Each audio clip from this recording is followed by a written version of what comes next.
नमस्कार। म आज तपाईहरूलाई सिडनी घुमाउन लगिरहेको छु।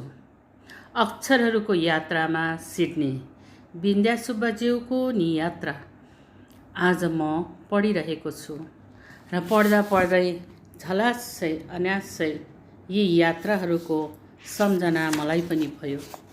हो, यस वर्ष दसैँ नभएको हुनाले गर्दा मैले सोचेकी थिएँ जति पनि पुस्तक यस वर्ष म पाउनेछु त्यसको केही मात्रामा समीक्षा अवश्य गर्नेछु।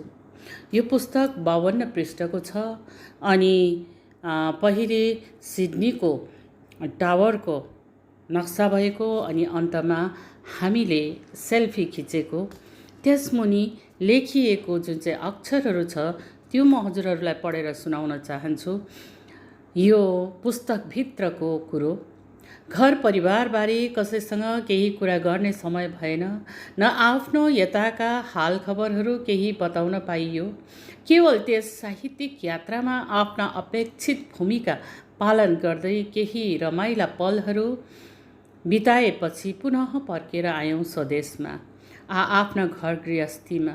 तर यो स्वप्नातीत यात्रा त्यसै विस्मरणको तुवालोभित्र छोपिएर जाला अनि साँझको यति महत् आयोजन। यस आयोजित समारोहमा हामी भारतीय नारी स्रष्टाहरूका उपस्थिति र सहभागिताको गौरव कतै धुमिल बनेर जाला। त्यसैले सम्झनाहरू सँगाल्दैछु, सम्झनाहरूमा राख्दैछु पदम विश्वकर्म, होमनाथ सुवेदी, महेन्द्र पौडेल, भीमसेन सापकोटा, रन्जु वाग्ले, सानु घिमिरे, सुजाता केसी, जानकी पेन्डेला, निशा अरियाल, इन्द्र बौल, बद्री जाना अरियाल आदि आदिलाई। तर यस कामका लागि अबेर पनि निकै भइसकेको छ।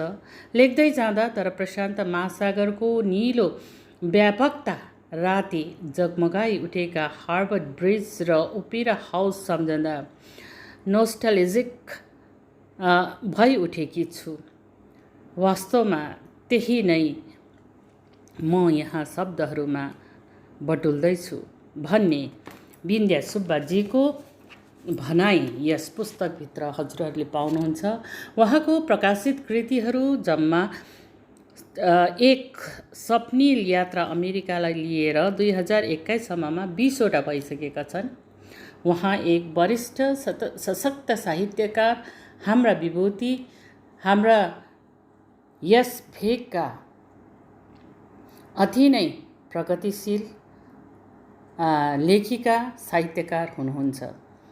उहाँको प्रकाशित कृतिहरू त्यागपत्र, हिन्दीबाट अनुवादित उपन्यास, कथाक्रम, कथा सङ्ग्रह, फुलहरू पहाडहरू, धर्साहरू उपन्यास, अथाह उपन्यास, हस्पिस कथा सङ्ग्रह, अन्तर्निहित कविता सङ्ग्रह, निर्गमन उपन्यास, तिम्रा अक्षरहरूको आयाम लेख संस्मरण सङ्ग्रह, अरब सागरको किनारामा नियात्रा, हृदय आध्यात्मिक लेख संस्मरण सङ्ग्रह, विधि आयाममा कृष्णसिंह मोक्तान लेख व्यक्ति परिचय, मेरो आकाशमा संस्मरण सङ्ग्रह, द्रौपदी अनुदित उपन्यास, शीतलहर कथा सङ्ग्रह, सत्यम शिवम सुन्दरम भाग 3 श्री सत्य साई बाबाको जीवनी अनुवाद, सीमान्त उपन्यास, लीलाहरूमा माया लेख संस्मरण सङ्ग्रह, भाव समाधि आध्यात्मिक लेख सङ्ग्रह, अक्षरहरूको यात्रामा सिडनी नियात्रा, एक स्वप्निल यात्रा अमेरिका।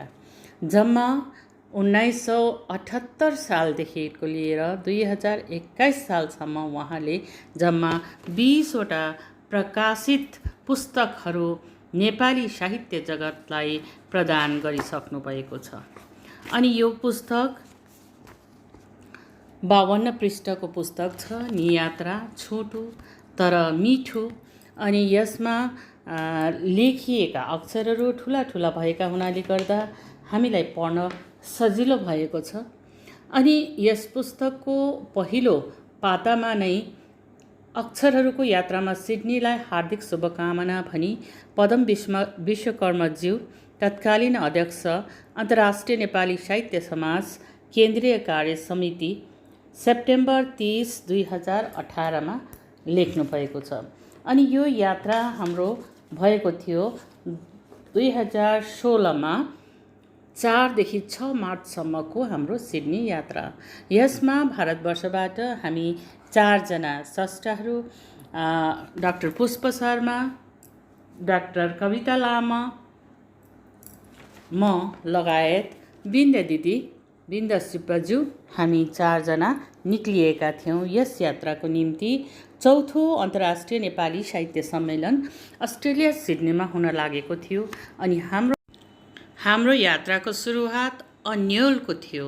हामीले भिसासम्म पाइसकेका थिएनौँ जब हामी प्लेनमा यस्तो अन्योल यात्रा तर पछि गएर खुबै रोचक भयो र बिन्द्याजीले आफ्नो पुस्तकमा एकवटा फोटोमा एकवटा जुन चाहिँ क्याप्सन लेख्नु भएको छ हैन, त्यसमा एक जग्गाको सम्झना छ, एकवटा महत्त्वपूर्ण ठाउँको त्यस विषय चर्चा यहाँ पुस्तकमा गरिएको छ। र उहाँले यतिसम्म पनि लेख्नु भएको छ, मैले भनेकी थिएँ कि अस्ट्रेलिया आइसकेपछि, काङ्गारुको देशमा आइसकेपछि हामी काङ्गारु नहेरी कसरी जाने त भन्दाखेरि हामीलाई वाग्लेजीहरू सबै मिलेर उहाँहरूको घरको छेउमा एउटा पार्कमा लगेर हामीलाई देखाएका थिए। काङ्गारु, ठुला काङ्गारहरू, सानो काङ्गारुहरू र अलग अलगै राखिएको थियो। ती सबै वर्णन एक बारीकीसँग उहाँले गरेका छन्।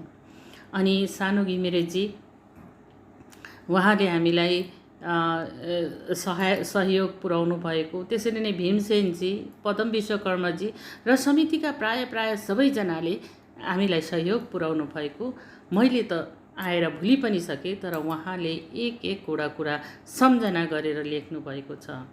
अनि उहाँको कार्यपत्र अति नै रोचक थियो। त्यस समय म सम्झिरहने गर्थेँ 2016 देखि 21 पुगिसक्यो, हामीले केही लेख्न सकेका छैनौँ। जापान गयौँ, अस्ट्रेलिया गयौँ हैन, नेपाल गयौँ, सिक्किम गयौँ, त्यसरी नै दार्जिलिङमा पनि हाम्रो सम्मेलनहरू भयो अनिशासको।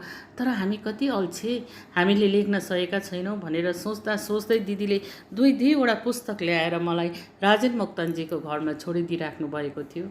अनि म अनलाइन क्लासेस गर्नको कारणले भ्याइरहेको थिइनँ, तर त्यही अनलाइन क्लासेस गर्नको कारणले म अलिकति यो काइन मास्टर चलाउन जानेपछि मैले यसको समीक्षा मेरो युट्युब च्यानलमा नै गरिदिउँ भन्ने सोचेकी थिएँ।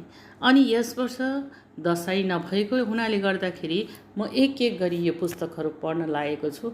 तर यो पुस्तकको पछिल्लो पातामा हामीले लिइरहेको सेल्फी अनि त्यसको ब्याकग्राउन्डमा भने महासागर देखेर मनमोहक भइरहेको थियो। कति बेला यो पुस्तक पढिसकौँ भनेर, तर दिदीले यति सलल एकदमै शुद्ध नेपाली भाषामा, सरल भाषामा हरेक पलमा हामीले के गर्यौँ अनि त्यहाँ को हुनुहुन्थ्यो, ती सबै कुराहरू यहाँ यति सुन्दर ढङ्गमा वर्णन गर्नुभएको छ। यो घरिघरि पढौँ लाग्ने भएको पुस्तक भएको छ।